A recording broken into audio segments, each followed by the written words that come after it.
This episode is sponsored in part by LaunchDarkly. Take a look at what it takes to get your code into production. I'm going to just guess that it's awful because it's always awful. No one loves their deployment process. What if launching new features didn't require you to do a full-on code and possibly infrastructure deploy? What if you could test on a small subset of users and then roll it back immediately if results aren't what you expect? LaunchDarkly does exactly this. To learn more, visit launchdarkly.com and tell them Corey sent you and watch for the wince.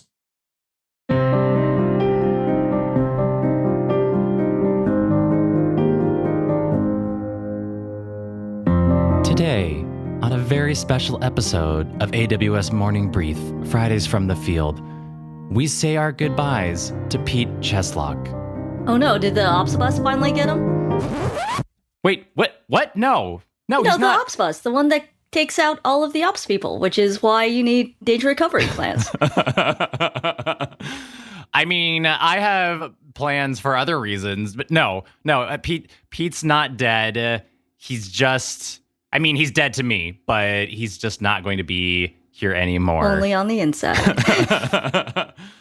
Welcome to AWS Morning Brief, Fridays from the Field. I'm Jesse DeRose. I'm Amy Arumbulo Negrette.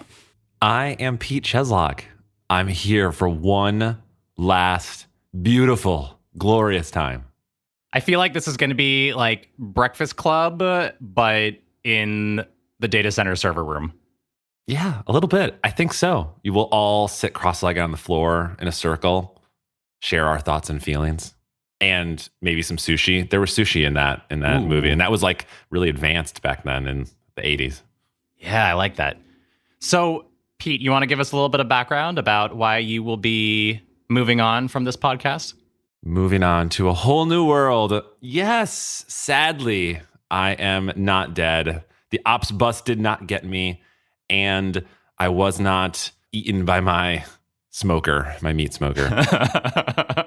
Although at this point, it's probably overdue. You know, the odds of all three of those are pretty high, to be really perfectly honest, given this pandemic and everything else going on in this world. Isn't that how it works? You eventually become the smoked meat? Yeah. Over time, you are what you eat, and you eat if you eat junk and whatnot. So like I eat smoked meats. Eventually, I'm just gonna become smoked meats, I guess. But no, I am moving on from the Duckbill Group.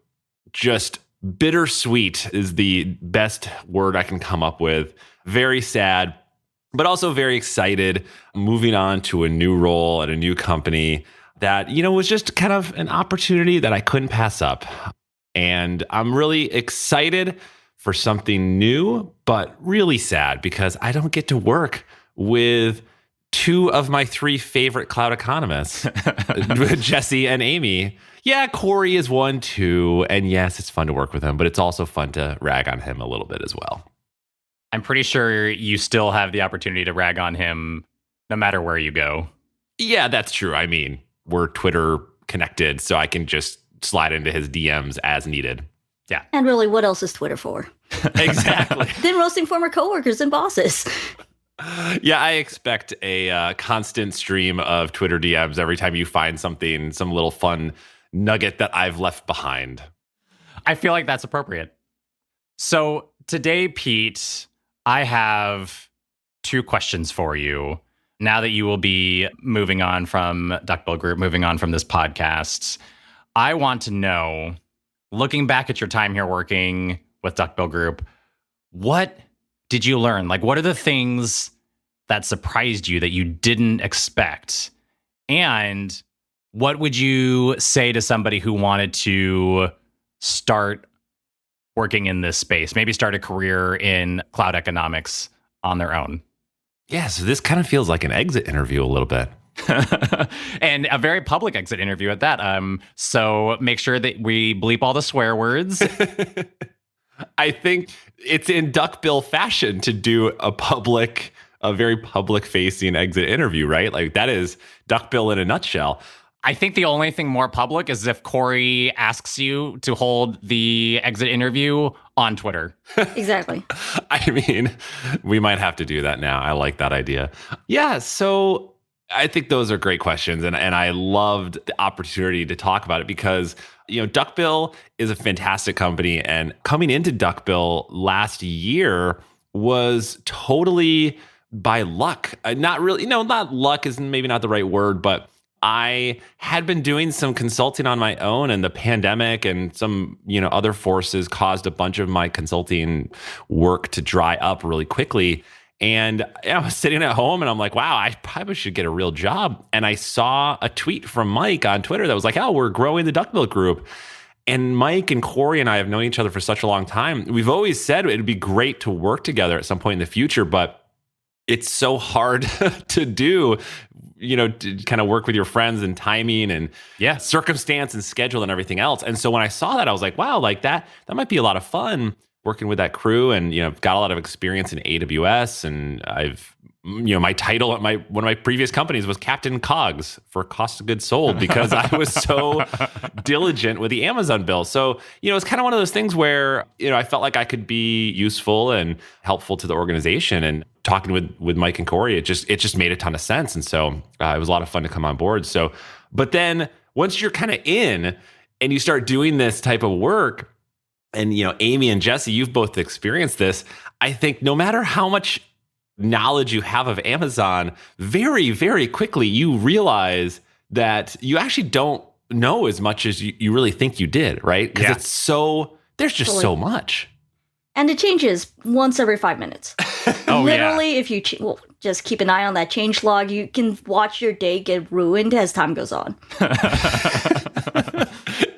It's a real-time day ruining. That's the new, it's like Amazon Kinesis. It's all real time. Yeah, it's so true. And I think the reason behind it is, one of the first things I kind of realized is that when you are working inside of a business and you're trying to understand an Amazon service, you don't necessarily go that deep, right? Because you've got a real job and other stuff to do. And when you're finally let's say you're in Cost Explorer. This is actually my favorite one because learning this took us a while. The documents aren't very good, but in Cost Explorer, there's a drop-down box that it can show you your charges in different ways. Unblended view, blended view, amortized view, if I'm saying that word really incorrectly, net amortized view, net unblended view. What do all these mean? Most people just are unblended, move on with their lives. But at some point, you kind of need to know and answer that question and then understand the impact and all those things. And spending more hours than I care to count trying to correlate the bill and Cost Explorer to look the same, right? Something that simple. Why is that so hard? It's things like that. Why is that so hard? I do not understand it. It is exhausting. It drives me absolutely crazy. And it's something that in previous roles, you could just say, well, this isn't my responsibility, so I'm not going to worry about it. But now we've got clients who are asking us these questions because it is our responsibility and we do need to worry about it. Yeah, exactly. So I think that's just kind of one example. Now, there was a ton that I learned. I mean, just in how discounts might be applied when you look at charges in an account, whether if you have an enterprise discount program or private pricing in some way. I think one of my favorite ones, and this is actually something that catches a lot of people up, is especially in Cost Explorer, there's kind of two ways that you can view a charge. So let's say you're looking at S3 and you are trying to find your usage by the usage type. I want to compare standard storage to maybe data transfer, something like that. And you go and group by usage type. And it'll show you hey, for your S3 for this month or day or whatever, you'll have some spend associated with storage and data transfer. And you're like, that's neat. And then you say to yourself, now I want to look at it by API. And maybe you'll see wow, there's a ton of spend associated with gets or puts. And you'll think that is actually a request charge. And it's totally not. It's when you group by API, it's the API that started the charge, not the charge itself. So you could have a put that started the charge, but the charge itself is actually storage. It's the little things like that where you might glance at it in your account and go, oh, okay. But then when you actually need to get down to the per penny on spend and share it with a client, you go even further down the rabbit hole. Because why would all of the billing information across different sources be accurate? And also, why would things be named the same between the bill and Cost Explorer and the curve? Having those names be the same, that would just make it too easy and just streamline the process too much and be too logical. No, let's work for it. We have to work for it. It's a pillar of excellence. We have to work for it. Exactly. So yeah, I think it's those types of things that you just start seeing the edge cases. But because of kind of the work we do, we keep going. We're not just like, oh, wow, haha, silly Amazon. But then we keep diving in deeper and deeper to figure out the why. And the reason for that really just comes down to the fact that like we'll need to communicate that in some effective way to the client to get them to understand it. And actually, that kind of leads me to the other thing that I think is probably the most important skill of being, a cloud economist, of being in FinOps, is your ability to write long form writing, being able to write clear, concise information, explaining why the spend is what it is, explaining all of these edge cases, all of these interesting parts of, cloud cost management, and being able to write that down in such a way that like anyone could read it. Like a CFO could understand how the charges are happening, just like a head of engineering who has maybe more impact to the spend. Being able to communicate the differences between different AWS services, between different billing modes to different audiences is so critical to the work that we do, because we're ultimately going to be working with different people with different backgrounds at every single client that we work with. So we need to be able to speak the language of different audiences. And it's really different how different C-suites, different departments, their goals are going to be different too, because they have requirements that they have to fulfill. Finance is very concerned about the literal cost of things, while engineering they understand that their architecture comes at a price, and so long as they have the budget for it, they're cool with it. And you just have to align what those goals are and have that translate into the document as they built it this way for this reason, which was fine at that stage. But as you grow, you need to make sure that it also fulfills these other external expectations. This episode is sponsored in part by VMware. Because let's face it, the past year hasn't been kind to our AWS bills, or honestly any cloud bills. The pandemic had a bunch of impacts. It forced us to move workloads to the cloud sooner than we would have otherwise. We saw strange patterns, such as user traffic drops off, but infrastructure spend doesn't. What do you do about it? Well, the Cloud Live 2021 virtual conference is your chance to connect with people wrestling with the same type of thing. Be they practitioners, vendors in the space, leaders of thought, and get some behind-the-scenes look into various ways different companies are handling this. Hosted by Cloud Health by VMware on May 20th, the Cloud Live 2021 conference will be 100% virtual and 100% free to attend. So you really have no excuses for missing out on this opportunity to deal with people who care about cloud bills.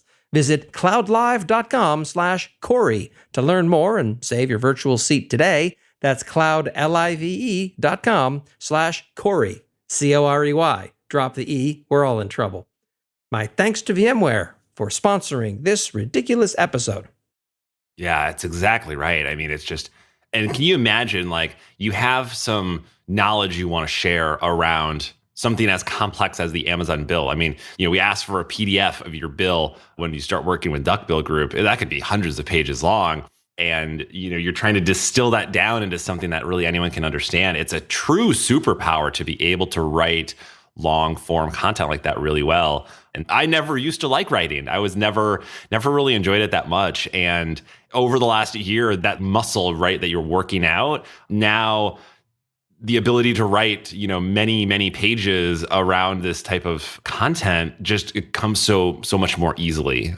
So I think that's another big aspect, right? The more you work on it, obviously the easier it gets.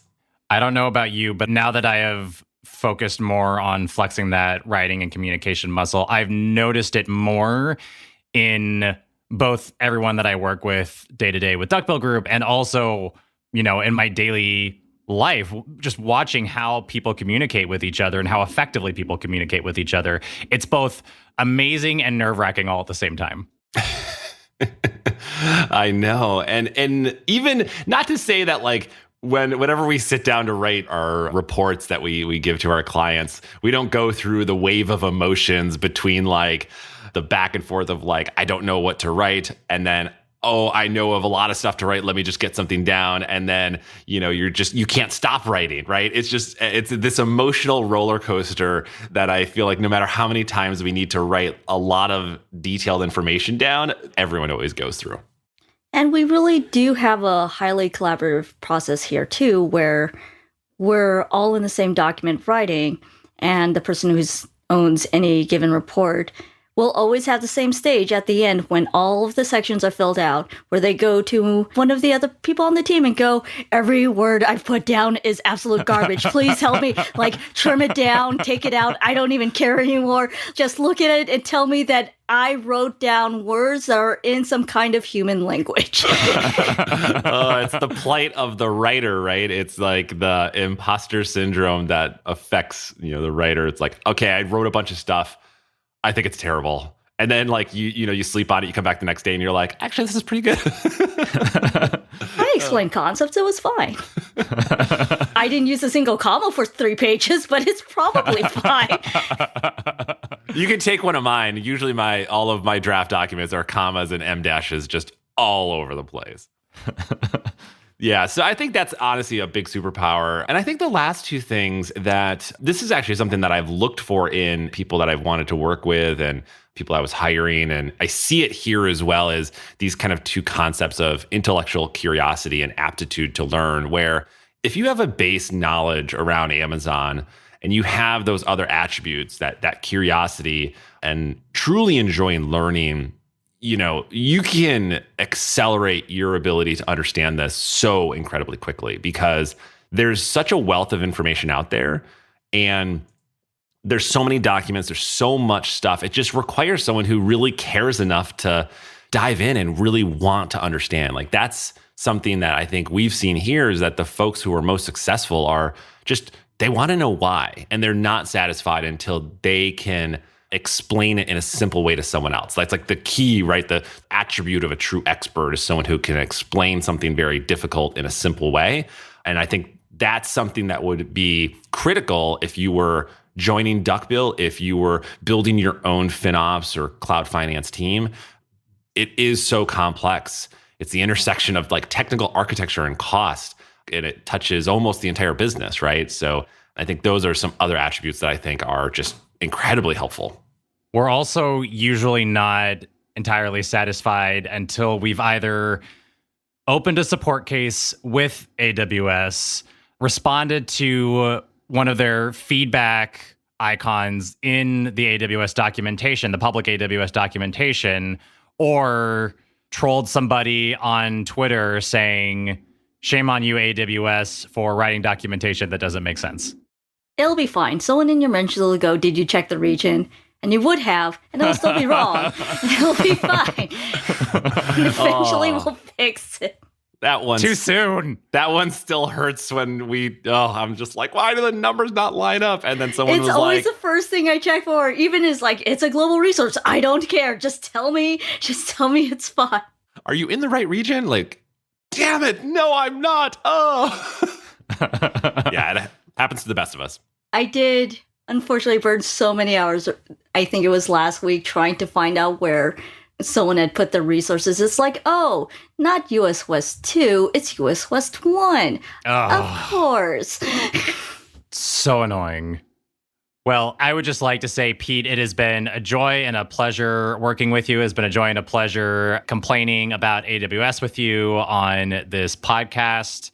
So thank you for your time. That sounded really standoffish. I didn't mean it quite as bad as it came off there. Well, I think we need to thank Corey for having a child and thus needing to offload some of his podcast duties over to us. And then the fact that we just never gave him the podcast back and we just took it over. Well, if you've got questions that you'd like us to answer, you can go to lastweekinaws.com/QA. And if you've enjoyed this podcast, please go to lastweekinaws.com/review and give it a 5-star review on your podcast platform of choice. Whereas if you hated this podcast, please go to lastweekinaws.com/review, give it a 5-star rating on your podcast platform of choice, and tell us what qualities you're looking for when building out your cloud finance team. Thanks for coming in.